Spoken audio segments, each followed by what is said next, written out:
It's the Al Travis Show, and we like to stop down once in a while, just talk farming. He's our farmer extraordinary. He's Jerry Groskreutz, 40 years on the farm, fourth generation. How you doing, my boy? I'm doing really well, Al, and I think it's about 45 years now, but who's counting decades? Well, once you've been in this long, Jerry, it doesn't matter anymore. You look like you're doing pretty well. You have a good Christmas/New Year's?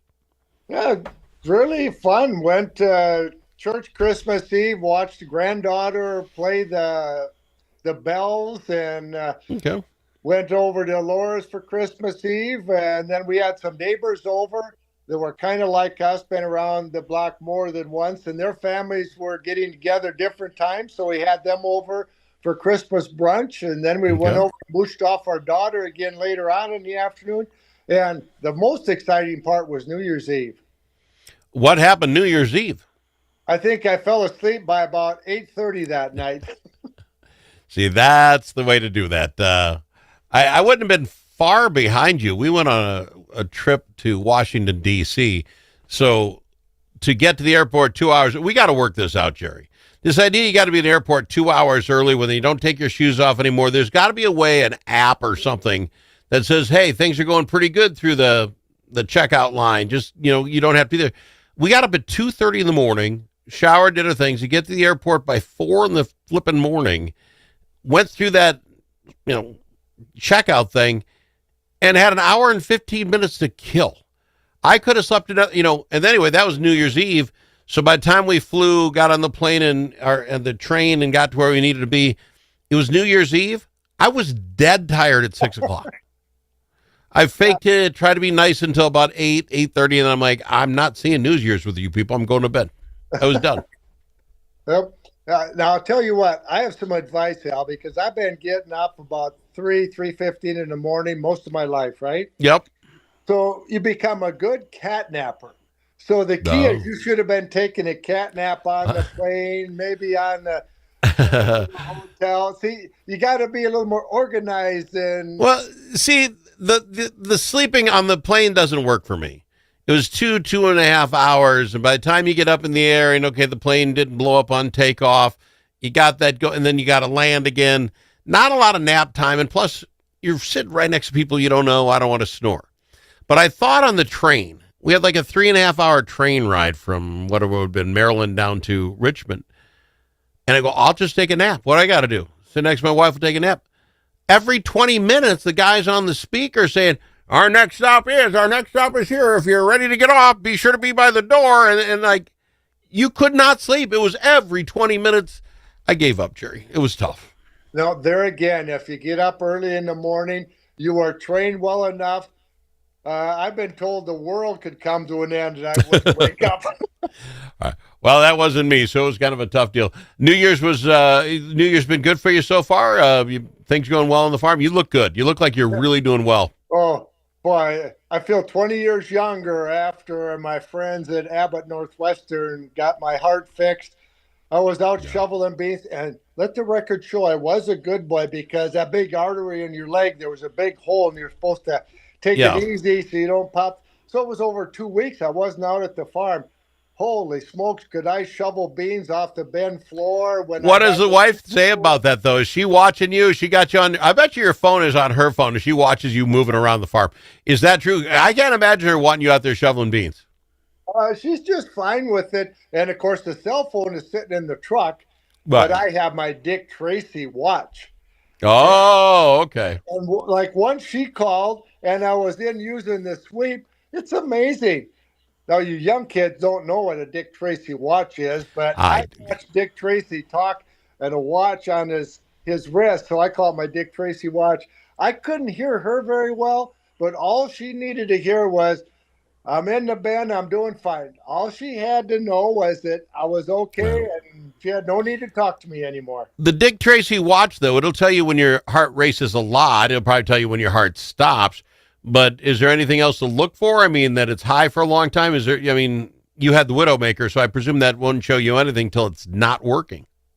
Well, it does keep my pulse, and so you can go back day after day and see what your range was and when your pulse was. I could see when I was shoveling beans.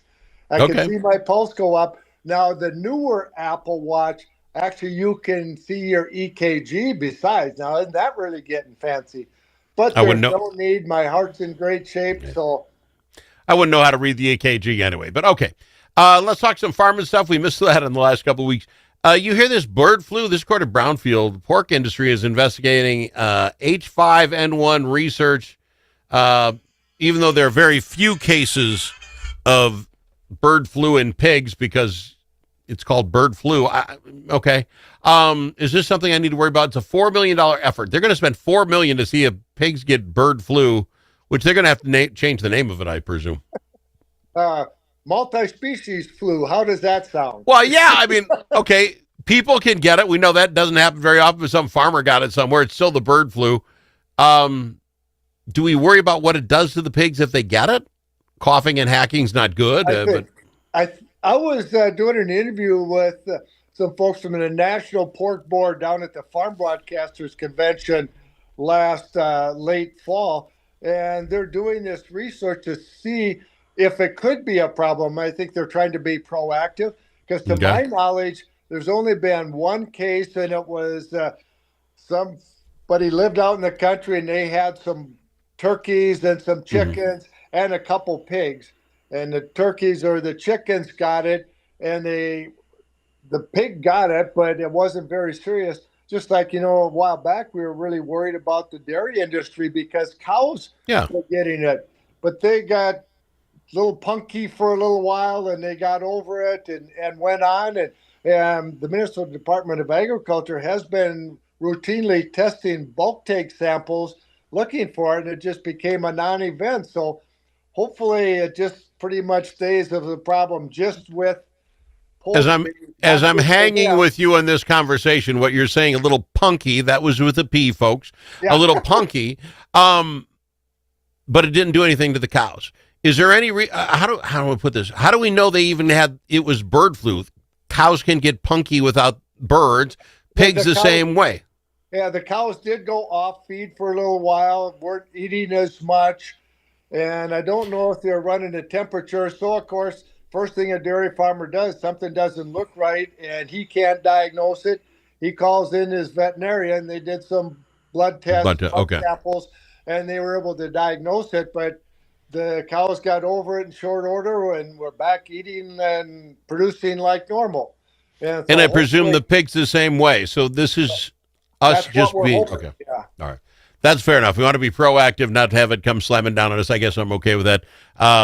Where does it stop? Going to throw in some horses? Got to throw in the goats and where are we going to? We're just going to start infecting all these animals.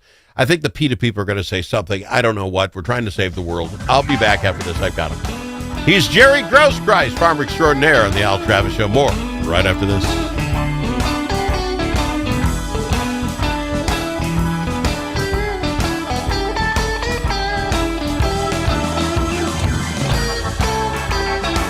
It is the Al Travis Show. We got him, farmer extraordinaire, Jerry Groskreutz. Jerry, I know that technically we're in 2026 and 2025. Is it all wrapped up? They had the farm, the shutdown, so the USGA and those guys weren't working. Is 2025 wrapped up as far as all the numbers you people need, who made how much corn and how much beans? Is that all done? Oh, no, we are going to be tracking the 2025 crop till the 1st of September this year, because the safety net in the Farm Bill is determined by the price of corn and soybeans and how much is sold each month. So we won't have the final numbers till the, quote, end of the marketing year. And the end of the marketing year for the 2025 crop is the 1st of September. And then we'll go over to the 26 crop. Plus, some of us have a few bushels of corn and beans to price yet, so we're hoping for a little bit of a rally. Of course, my pork producing neighbor right down the road is probably thinking the reverse, that he hopes that hogs rally and the price of corn doesn't rally, or soybeans. Yeah. So let me ask you this: how long can you hang on to your corn or your beans? Can you wait? If let's say everything else was paid for, you were flush. Could you hang on to those for a year, 2 years? Is there any time limit on when you can sell those bad boys? It's after 9 months or a year, it gets a little more dicey, especially because to sell it without any dockage is 15.5% moisture. But if you want to store corn for months and months, or maybe Hmm. almost a year, you have to take it down to at least 13%. So you Okay. got additional drying costs, plus interest rates. Obviously, we've talked a lot about that. Yeah. Historically, they're pretty normal, but compared to what they were a few years ago, they're quite a bit higher. So you start running the math on $4 a bushel corn, and Yeah. you take that $4 and pay off your operating loan at the bank, or if you already did get it all paid off, there's the opportunity cost of prepaying expenses for next year, getting cash discounts. Okay. So I've Not never. many people do. Does it lose anything other than the moisture? I mean, it does it if you're going to sell it to pigs to eat. Does it lose any of the protein or whatever you need in it? No. Not really. All The right. As long as it's dry enough and it's in a good storage structure and you're paying attention, Okay. because when you have the big temperature swings, there's actually a weather system set up in that bin full of corn. And Oh. if you're between the outside temperature and the corn on the outside of the bin and the inside of the bin, you can get moisture migration. That's why you have aeration fans. And that's why I crawl up in the bin at least every couple weeks and at least stick my nose in there. Better yet, I crawl in and just walk around just to make sure there's no crust forming. Because typically, if you start to see that, the moisture will migrate to the center of the bin and to the top of the bin. All right, that's good to know if I ever get trapped in a bin. One last thing before I let you go, Jer. According again, Brownfield, evidently Renewable Fuels Association has come out and said that it was quite a year for the ethanol industry. They think it might have been a all-time production year for ethanol. Is we are driving more? What fueled the ethanol thing? You guys did not get that passed yet in Plains, right? What spiked? What really helped, though, is more and more of us are using E88. Have you ever seen a No. pump? You can do the Oh yeah. 87, the 88, or the E85. Well, Yeah. the E88 is actually 15% ethanol already, and so it's still pretty much available year round. I just saw a stat this morning. Nationwide, pretty much all the gasoline is blended by 10% ethanol, but there's enough of us using the E15 or the E85 that now it's like 11% ethanol in every gallon of gasoline burned. So we're working that average up. Plus, can I get my advertisement in? Oh My yeah. car, my Flex Fuel Focus or Louise's Mustang gets a little better mileage on E88 than it does on E87. And there's been a couple pumps I've seen. E88 is 40 to 50 cents a gallon cheaper than the E80 or than the 87 octane. And I What get a mile or two better mileage. explain it to me?